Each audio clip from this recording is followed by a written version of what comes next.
Welcome to the Billy Shultz Music Podcast. All right, brother. How are you, man? It's good to meet you. Good. I'm good. Yeah, pleasure to meet you. And this must be early for you, right? This must be. It's a little. I'm usually up. I'm usually up around this time, around 7. I try and get the day started pretty early, but I'm assuming you're overseas, yeah? Yeah, I'm in London, so it's 4 o'clock here. Gotcha. So prime time there for you, right? Man, this is prime time. Yeah, whatever prime time is. But yeah, it's beautiful weather in London at the moment, and this has just been. I've been practicing a bit today, and then heading out to a gig in a second. Well, after we finish this, so yeah, it's all good. That's awesome, brother. That's awesome. I appreciate you doing this with me, man. Thank you for taking the time to chat with me. Just kick it off. Introduce who you are. Start me from square one. You know, where you're from. How'd you get into music? How'd you get into guitar? Just start me from square one, my man. Sure. So, well, I'm from London, and I got into guitar really.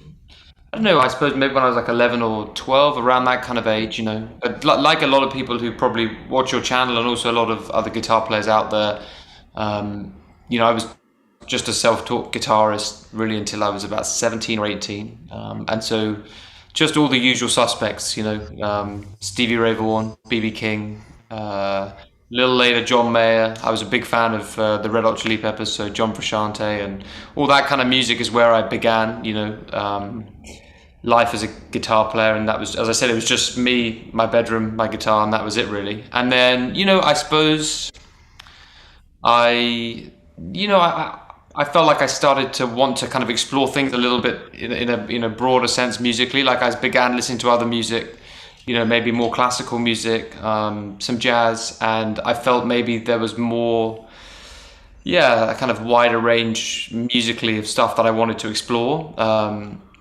And so I actually began taking lessons with a great local guitar player who lived near where my folks live, which is kind of maybe an hour and a half from London. And this guy was called Guy Harrop.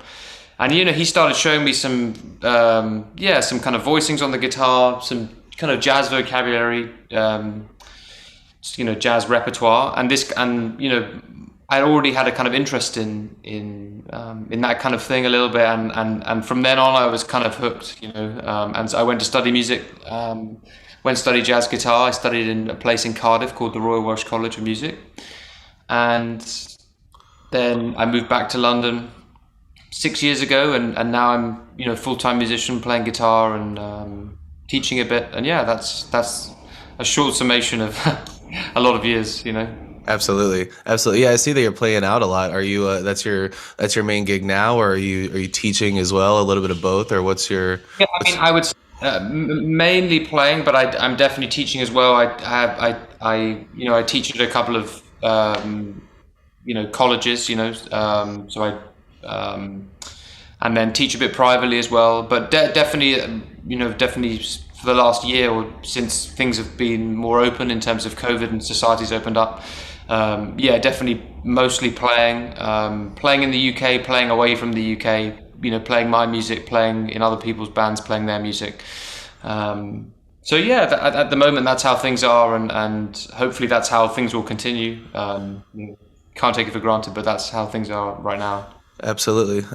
Yeah, man, that's awesome. Ever since things have been back open, it's everybody's been trying to get back in the groove of playing out live again. So it's been very, very different the last couple of years. So it's awesome that you're able to get back out there. Well, it's funny. I always kind of joke before COVID. I was like, God, I could really do with a few months where I have nothing on, just to get in the shed and practice loads.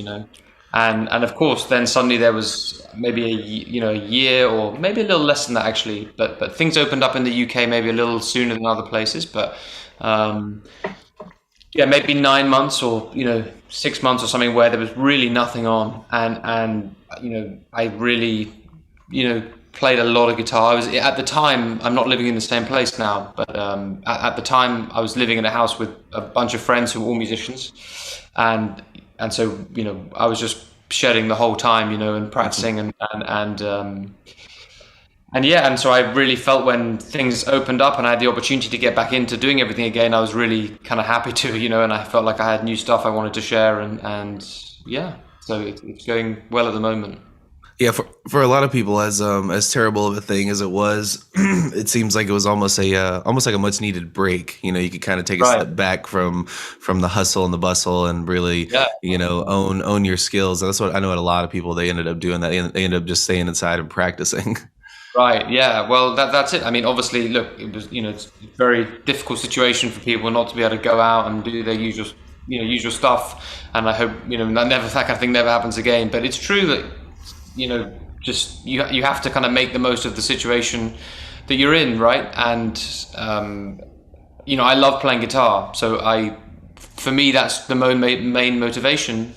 In general, being a musician is I love playing guitar and developing as a guitarist and a musician. So it's obviously really difficult if you can't gig or play or and because that stuff is really fun. But still, for me, the main motivation is to try and improve as a musician, a guitar player. So that having loads of time, it wasn't easy. Maybe at the it took me a little minute to figure everything out, like mentally, like.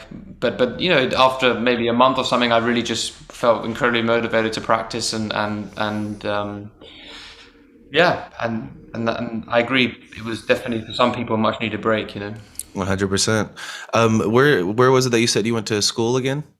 So I studied in Cardiff at the Royal Welsh College, and I actually, I still have a close connection there because I'm a teacher there now. So I go up to Cardiff, once or twice a term for the students and teach guitar players and do a bit of group teaching. And it's a great place. I had a great time there, and. What was your focus? Was it just guitar? Was it performance? Was there like a specific because I know you're kind of in the jazz classical world.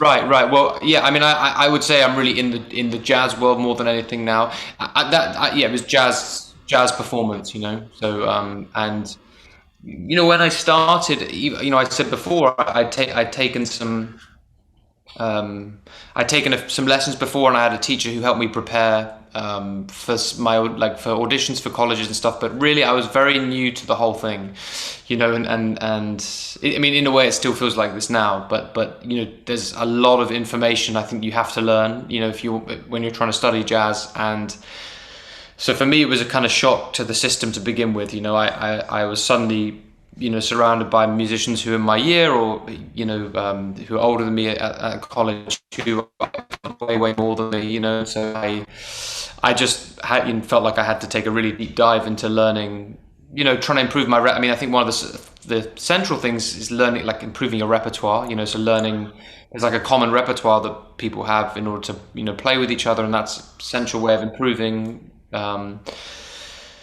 So yeah, that was it really. Just really focus on kind of jazz and also guitar as well. Trying to improve as a guitarist and I suppose those two things kind of go hand in hand in a way. Like your instrument is your vehicle. It's your limit.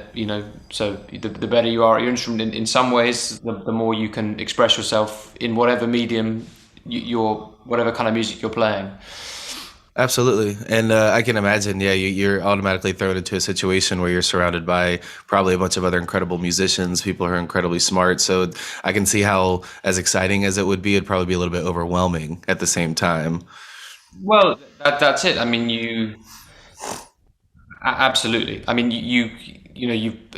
I was there for 4 years, so I knew I had plenty of time, but in a way, I still feel like that now. I mean, music's that kind of this kind of unfolding thing where there's always, you can always keep developing and right now I'm in preparing to make a new record at the end of the year, and I have some other things I'm preparing for. So right now I'm really back in the kind of, at the moment, really feeling like I'm kind of back in the shed again, like really trying to work on some things, improve some things I want to get better at. And that I suppose in a way that never ends, and that's the beauty / the danger of it. But definitely to begin with, I was like, wow, I really gotta sort my shit out, you know. Absolutely, absolutely. Describe to me because you said I don't. You were saying at first it sounded like you're kind of more into rock guitarists, and then you had this transition into the jazz world. What was the main influence behind that transition? Well, I think the main reason was I felt like, and I think this is sometimes a common theme amongst guitar players who take lessons with me, or other guitar players. I know that often in that kind of that rock world, or that often the kind of harmonic or melodic vocabulary is quite limited, and often it's all about but not in any way to undermine it, because I'm still incredibly into a lot of that music, but often it's often harmonically maybe more simple, and in terms of improvising, often maybe you're just using one scale or something, and I began to feel like for me there was more that I wanted to explore. And so I think really, it's a really cliche answer, but I remember a friend lent me Kind of Blue, the Miles record, which is, that's like the most listened to jazz album ever. But I remember there was a track on there that I can't remember which one it was, but that I started hearing all this melodic vocabulary, like the way melodic lines were navigating through harmony, which wasn't diatonic, and being like, wow, what's going on here, and then also being interested in classical music as well.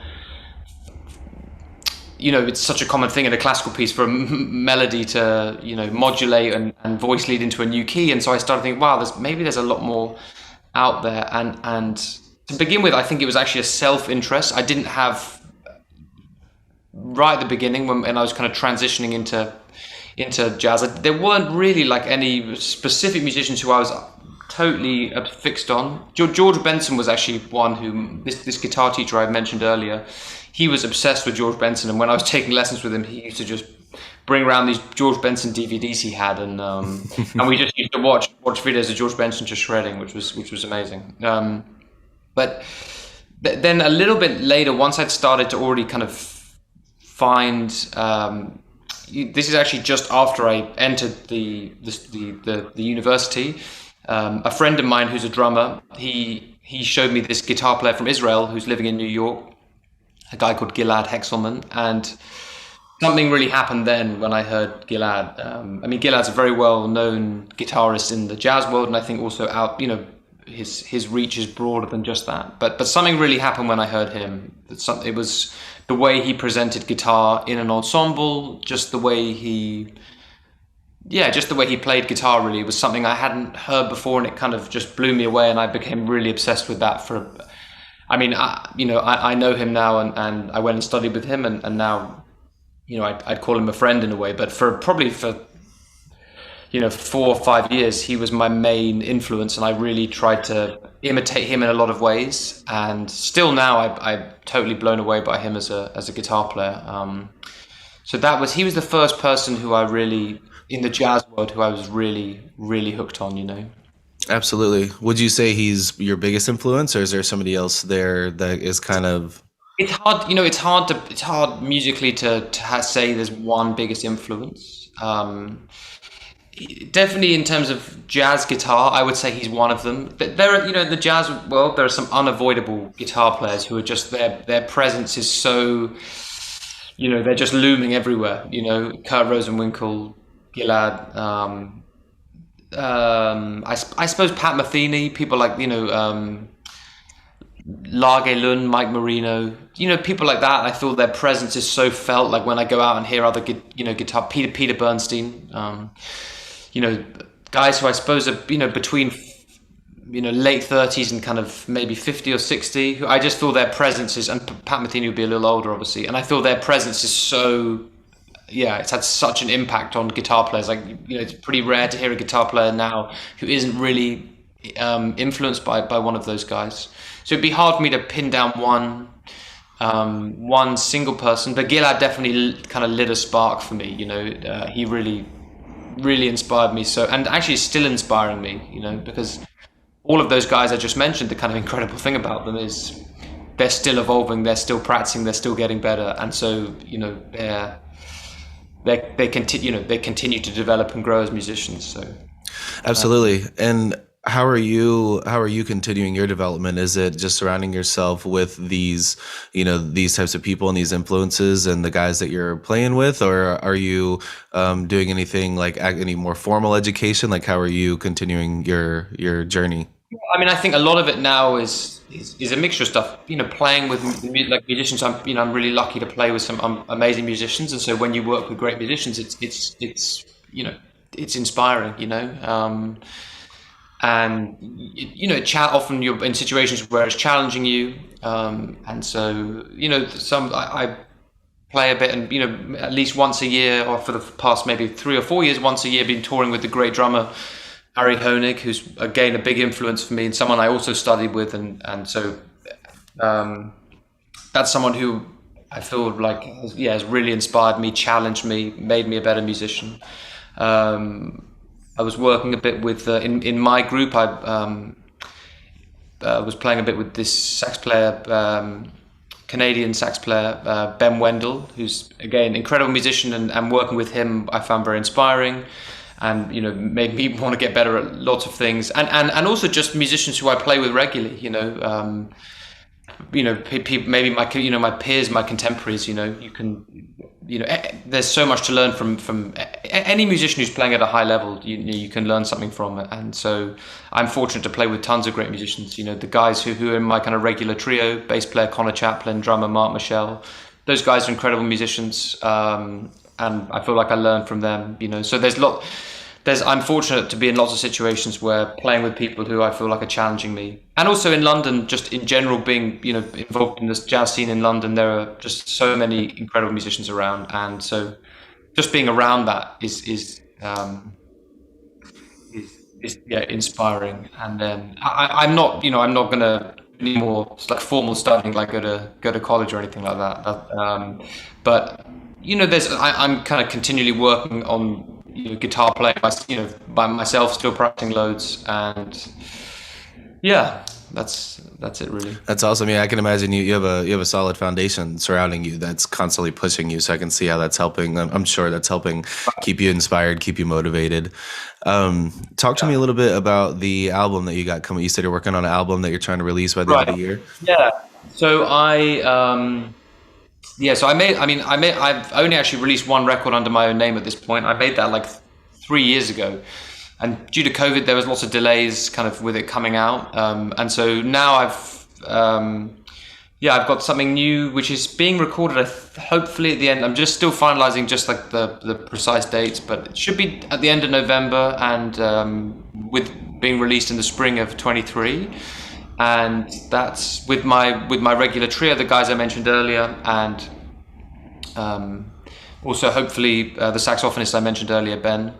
And it's mostly my music. There's a few arrangements. There's a couple of like kind of arrangements I've done of jazz standards, and that's it. Yeah, there's also some solo guitar. I'm really interested in solo guitar and ways of exploring the instrument when playing by myself.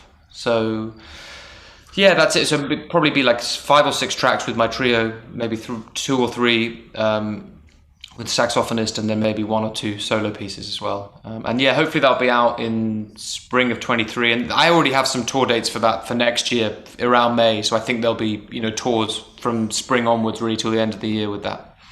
Awesome. And the shows that you're playing now, are you just doing like consistent gigs in your area, or you're branching out a little bit? How many times a week you think you're playing? I've really been touring this last record that I released, which actually, as I said, it was quite delayed actually getting out, but that came out about a year ago in May 21. I've been touring that a lot, in the UK, but also internationally as well. I just got back from Turkey last week. I was touring it there. And yeah, I've definitely toured it quite a lot in Europe, and also a lot in the UK, so that. But in general, I would say the last 6 months, my gigs are quite split actually between playing in the UK and also playing away from the UK, whether it's with my band or other people's bands. Sorry. So yeah, I don't, I have I'm playing in London, most weeks I have gigs in London, but also, fortunate to be traveling and playing in new places where there's people who want me to come. So Right, yeah. right. Absolutely. And can everyone who's listening, can they find the album you just released on all the major streaming platforms? Yeah, or? right. It's called A Song for You, and that's on Spotify, Apple Music, and you can find it there. And hopefully it won't be too long before the next one's on there. So yeah. Well, look, man, that's awesome. I'm gonna let you go. I appreciate you chatting with me. Is there anything else that you wanna drop, your socials or anything else people can check out? Well, one thing maybe for guitar players may be interested in is I'm actually releasing a book at the end of the year should be coming out in October actually. I just finalized agreement with the publisher, so it's a book. I wrote these 8 pieces for solo. Well, actually, I wrote quite a lot more than that, but in the end, picked 8 pieces, which for solo guitar, not specifically just for electric guitar. It could be classical, acoustic guitar, which I wrote really working on some technical things, some right hand things, some picking exercises, some left hand stuff, some developing harmony ideas, and that's coming out in October. And I think it's hopefully going to be something which is really helpful for guitar players of all levels, definitely kind of intermediate upwards, I would say. The last few years I had a lot of guitar players taking lessons with me, asking specifically about techniques with the right hand, some stuff I've worked quite a lot on, and so I wanted to kind of put that all into one condensed place. So there's going to be everything's written up in tab and notation. And there'll be some kind of demonstrations as well as the 8 pieces. There'll be little technical demonstrations, all that kind of thing. So hopefully guitar players feel they want to develop some of those technical things. Keep an eye out for that coming in October. Beautiful. What about socials? Yeah, I'm on. The only social I really do is Instagram. I suppose YouTube as well. My Instagram just Tom Ollendorff. I try and post one thing there like a week or but that's the only one. I feel like I'm probably falling way behind with all these other ones. Like I see some friends on TikTok, but it's hard to keep up, man. It's hard to keep up. Just one social media, that's enough for me at the moment. I mean, maybe I'll have to back down and cave in, but finding time to practice, sort gigs out, do one social media, teach a bit, that's already enough for me. So it's a lot on everyone's plate to try and keep up with all the every place. But it's a lot of stuff. It's a lot of stuff, but obviously it's become an important way people communicate, and in a way it's crazy, but I've even had tours booked through Instagram. I've had people contacting me, and obviously you found me through Instagram, and I've I think maybe only once or twice, but people have reached out to me and asked me to tour based, just finding me through that. So it obviously is a very important way that people are connecting. It's just, it can all be a bit overwhelming, the kind of endlessness of it, Absolutely. But anyway, nice to speak to you, Billy, and thanks for having me on. Tom, no worries, man. I appreciate you taking the time, and it's been a pleasure. And I'll make sure that I get all the information from you so we can put anything you want in the description for the video. And hopefully we'll talk soon, brother. Yeah, all the best, man. Speak to you soon. Take care. Thanks.